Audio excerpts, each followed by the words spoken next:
Les rendez-vous du campus sont apparus comme une nécessité pour nous, je dirais campus de la CCI de Bastia, la nécessité de permettre aux chefs d'entreprise, notamment de TPE, d'acquérir une culture managériale, alors non pas par de la formation, mais par un autre mode, je dirais, d'apprentissage qui est la mise en place de conférences mensuelles avec des thématiques particulières, des thématiques d'entreprise, et durant lesquelles on aura toujours un expert et un témoignage d'entreprise, de manière, je dirais, à donner de la proximité avec les autres chefs d'entreprise, de permettre les échanges, le dialogue, donc des formats très courts, rendez-vous mensuels et ensuite un moment de convivialité où les échanges sont importants et c'est là qu'ils se font le plus souvent. Troisième édition le 10 juillet, donc troisième édition des rendez-vous du campus sur le thème de la déconnexion.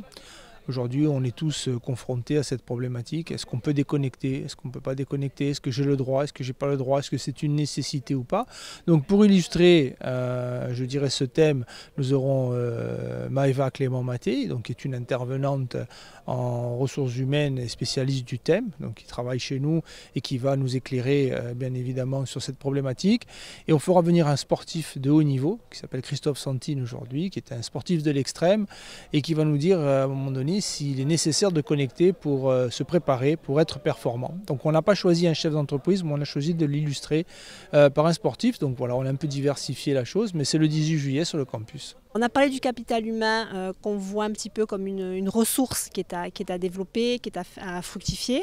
En ce sens, on peut parler de capital.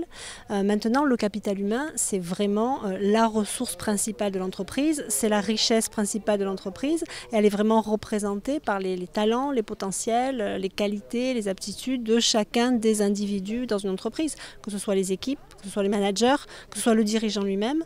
Et c'est cette force, cette puissance de chacun qui va permettre à l'entreprise de fonctionner, de travailler, de produire.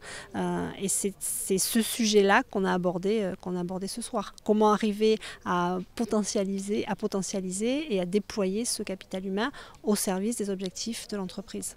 Voilà un petit peu ce qu'on a travaillé ce soir. Alors ça peut prendre la forme on a travaillé sur comment développer les talents, comment développer la créativité, comment travailler sur l'implication de chacun, l'engagement de chacun, comment travailler sur la présentéisme, la motivation, comment arriver à coopérer, à travailler entre les équipes.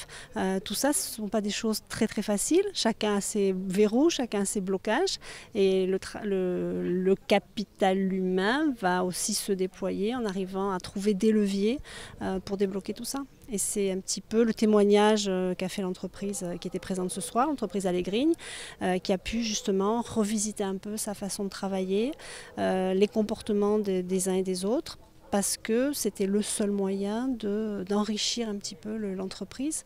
Et surtout, je crois, ce qui est important, c'est de réaliser que le capital humain, c'est bien plus que la richesse de l'entreprise. C'est l'énergie primordiale, c'est le ki, le chi, le prana, appelez-le comme vous voulez. C'est vraiment l'énergie primordiale d'une entreprise. On est partenaire avec la Kedge depuis maintenant 2 ans et on a réfléchi avec Pascal Agostini sur une innovation, puisque la Fondation œuvre beaucoup sur l'innovation et notamment sur la relation éducation-entreprise, sur une innovation qui toucherait, elle, plus particulièrement les TPE et les PME. Et du coup, Pascal Agostini nous a soumis son idée de cycle de mini-conférences sur des thématiques spécifiques qui pourraient toucher les entrepreneurs. En fait, on intervient, d'abord on est invité, donc bon, on est content. Et ensuite, on se permet d'inviter des clients qui peuvent témoigner, qui peuvent aussi profiter de ce cycle de mini-conférences. On invite aussi des collaborateurs en interne pour qu'ils assistent à ces conférences, qui les nourrissent au quotidien, parce que nous-mêmes, finalement, nous sommes entrepreneurs de notre entreprise.